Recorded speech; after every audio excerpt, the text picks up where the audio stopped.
जैसे ही हजरत उमर पर हमला किया गया, हजरत उमर जमीन पर गिर गए और उन पर हमला करने वाला फिरोज मस्जिद से भागने लगा।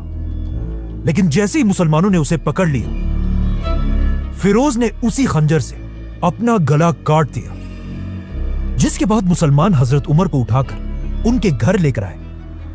लेकिन घर पहुंचते ही जब उन्हें खजूर का पानी और दूध पिलाया गया तो वो उनके मैदे में जाने के बजाय उनके जख्मों से बाहर आने लगा। यह देखकर हजरत उमर के डॉक्टर ने उन्हें कहा कि या अमीर अल मोमिनीन, अल्लाह को याद करें, क्योंकि अब आपका जिंदा रहना इम्पॉसिबल है। अब जब हजरत उमर ने अपने ही मौत की खबर सुनी तो वो इस सोच में पड़ गए कि मुसलमानों की इस खिलाफत, जो दुनिया की सबसे बड़ी सुपर पावर थी, का नया खलीफा कौन होगा। तो अब हजरत उमर से उनके मिनिस्टर्स, जनरल्स और बड़े बड़े सहाबा आकर मिलने लगे और सब मिलकर हजरत उमर को इस्लाम के तीसरे खलीफा के बारे में अपनी राय देने लगे। तो सबसे पहले एक आदमी ने हजरत उमर को अपनी राय दी कि या अमीरुल मोमिनीन, आप दुनिया के इतने बड़े खलीफा हैं और दुनिया का रिवाज यह है कि हर बड़े बादशाह के बाद उसी का बेटा बादशाह बनता है। तो अब आप भी अपने बाद अपने बेटे अब्दुल्ला बिन उमर को मुसलमानों का नया खलीफा बनाए। यह सुनकर हजरत उमर ने उसे देखा और कहा, अल्लाह तुम्हें तबाह करे। अफसोस है तुम्हारी इस सोच पर।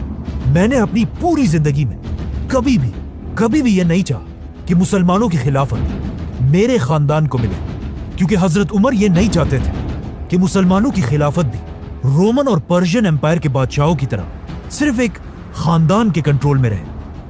अब जब हजरत उमर ने सबके सामने अपने बेटे को खिलाफत से दूर कर दिया था तो मदीना के सारे लोग हैरान थे कि आखिर हजरत उमर किस को खलीफा नॉमिनेट करेंगे।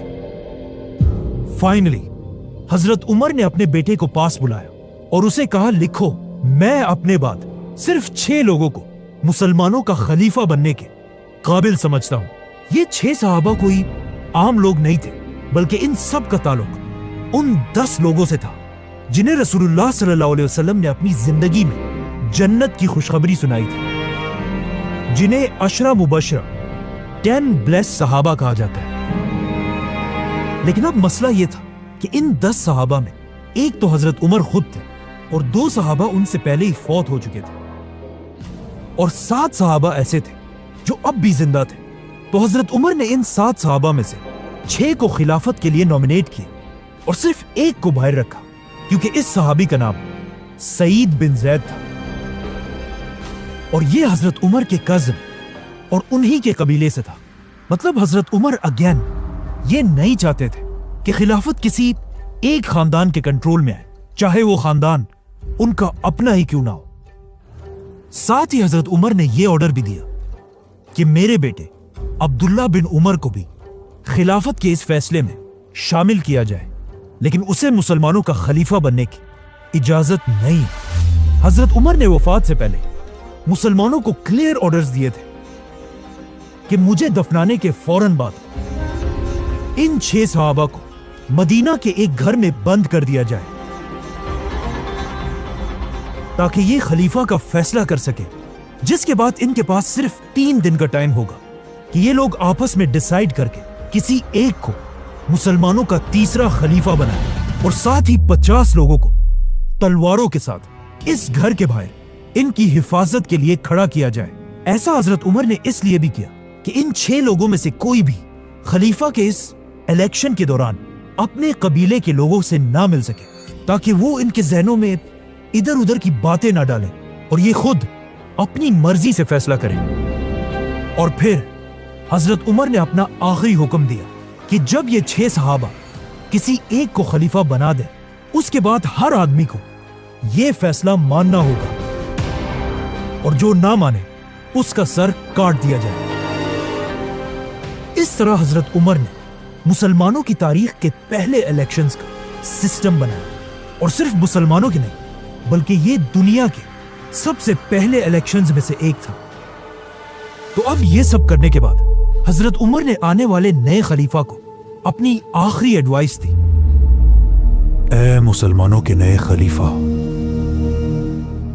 हमेशा अल्लाह से डरते रहना, मुहाजिरीन और अंसार का खास ख्याल रखना, तुम्हारी खिलाफत में रहने वाले नॉन मुस्लिम्स की ऐसी हिफाजत करना जैसे तुम अपने मुसलमान भाइयों की करते हो, और याद रखना कभी भी अपने खानदान के लोगों को मुसलमानों की गर्दनों पर सवार मत करना। नाउ जैसे ही हजरत उमर को दफनाया गया, ये 6 सहाबा मदीना के एक घर में जमा हुए और हजरत उमर के ऑर्डर्स के मुताबिक इस्लाम के तीसरे खलीफा का फैसला करने लगे। अब अगर इन 6 सहाबा की लाइफ्स को गौर से देखा जाए तो इनमें से 3 सहाबा ऐसे थे जो हजरत उमर के दौर में फौजी जनरल्स थे और बाकी 3 ऐसे थे जो सिविलियंस थे। तो जैसे ही वोटिंग शुरू हुई, इन 3 फौजी सहाबा ने अपने आप को खिलाफत की रेस से बाहर कर दिया और अपना वोट बाकी 3 सिविलियन सहाबा को दिया, जिसमें सबसे पहले जुबैर रज़ियल्लाहु तआला अन्हु ने अपना वोट हजरत अली रज़ियल्लाहु तआला अन्हु को दिया। हजरत तल्हा ने अपना वोट उस्मान रज़ियल्लाहु तआला अन्हु को दिया और साद बिन अबी वक्कास रज़ियल्लाहु तआला अन्हु ने अपना वोट अब्दुर्रहमान बिन औफ को दिया। तो अब खिलाफत के लिए सिर्फ 3 नाम बाकी रहे, अब्दुर्रहमान, उस्मान और अली रज़ियल्लाहु तआला अन्हु। ये देखकर अब्दुर्रहमान बिन औफ ने कहा कि देखो, मैं भी मुसलमानों की इस एम्पायर का खलीफा नहीं बनना चाहता। जिसके बाद ऑफ कोर्स खिलाफत के लिए सिर्फ 2 नाम बाकी रहे, उस्मान और अली।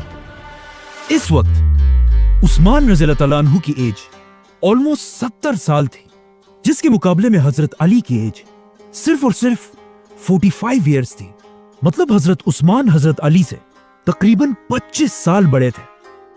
और इन दोनों में मुसलमानों का खलीफा कौन होगा, यह फैसला हजरत अब्दुर्रहमान बिन औफ ने करना था, क्योंकि उन्होंने अभी तक अपना वोट किसी को नहीं दिया था। अब जब मुसलमानों का नया खलीफा चूज करने की सारी ताकत अब्दुर्रहमान बिन औफ के हाथ में थी, जो एक बहुत बड़ी जिम्मेदारी थी, तो अब इसका फैसला करने से पहले अब्दुर्रहमान बिन औफ रज़ियल्लाहु तआला अन्हु मदीना के बड़े बड़े सहाबा के पास गए और उनसे उनकी राय पूछी।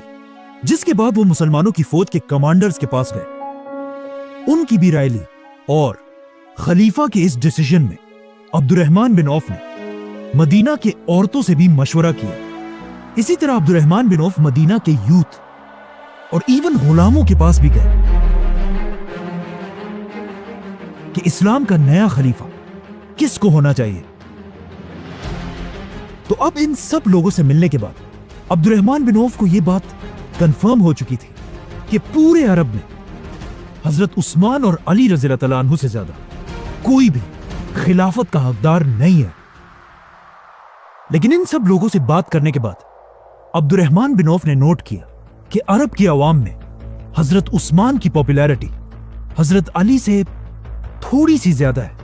और ऐसा इसलिए था क्योंकि हजरत उस्मान एक सहाबी होने के साथ साथ इस खिलाफत के सबसे अमीर आदमी भी थे और मुसलमानों की इस पूरी खिलाफत में अपनी जेनरोसिटी और सखावत की वजह से मशहूर थे, जिसकी वजह से अरब के आम लोग हजरत उस्मान को बहुत पसंद किया करते थे। इसके अलावा एक पॉइंट यह भी था कि अब तक हजरत उमर अपने 10 साल की खिलाफत में एक बहुत ही सख्त खलीफा थे और उन्होंने अपने 10 सालों में बहुत ही स्ट्रिक्ट रूल्स बनाए थे।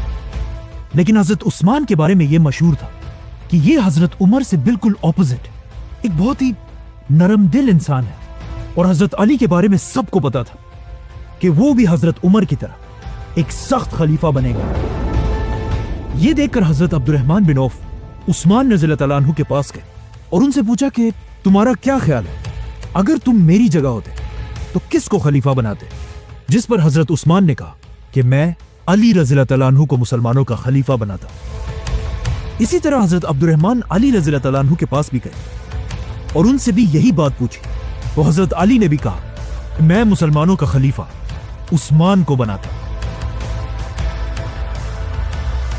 जैसे ही 3 दिन पूरे हुए, मदीना के सारे मुसलमान फजर की नमाज में मस्जिद नबवी में जमा हुए और इस बात का इंतजार करने लगे कि मुसलमानों का नया खलीफा कौन होगा। कहा जाता है कि उस दिन मस्जिद में इतने लोग जमा थे कि इवन हजरत उस्मान को भी बैठने की जगह नहीं मिली और वो मस्जिद के सबसे आखिर में जाकर बैठे। नाउ पूरी मस्जिद खामोशी से तीसरे खलीफा के नाम का इंतजार करने लगे।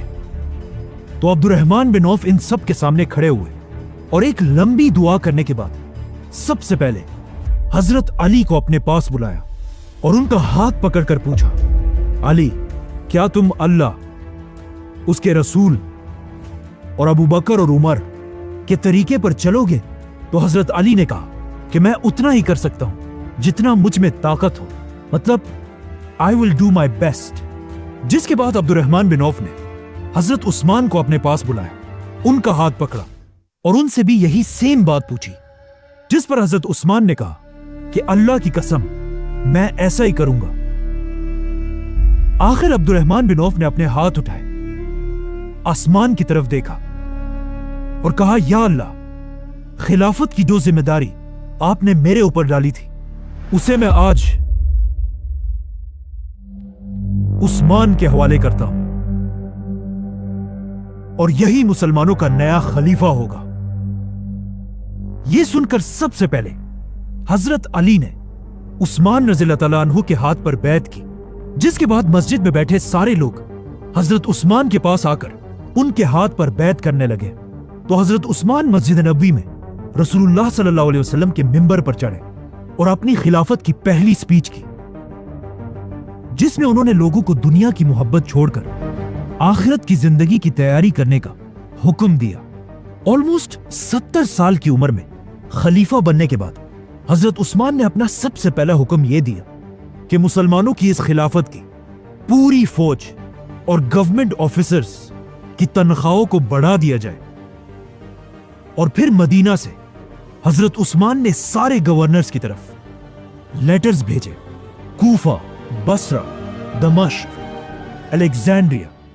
इन लेटर्स में हजरत उस्मान ने क्लियर ऑर्डर दिया था कि हजरत उमर तो दुनिया से चले गए हैं, लेकिन मुसलमानों की यह खिलाफत अब भी उसी तरह चलेगी जैसे हजरत उमर के दौर में थी। अब जैसे ये लेटर्स मदीना से इन गवर्नर तक पहुंचे तो वो सब इन लेटर्स को पढ़कर हैरान रह गए, क्योंकि पहली बार ये लेटर्स खलीफा उमर बिन खत्ताब की तरफ से नहीं बल्कि अमीरुल मोमिनीन उस्मान बिन अफ़ान की तरफ से थे। और इस तरह इस्लाम का एक नया दौर शुरू हुआ, खिलाफत ऑफ उस्मान रज़ियल्लाहु अन्हु। सब्सक्राइब।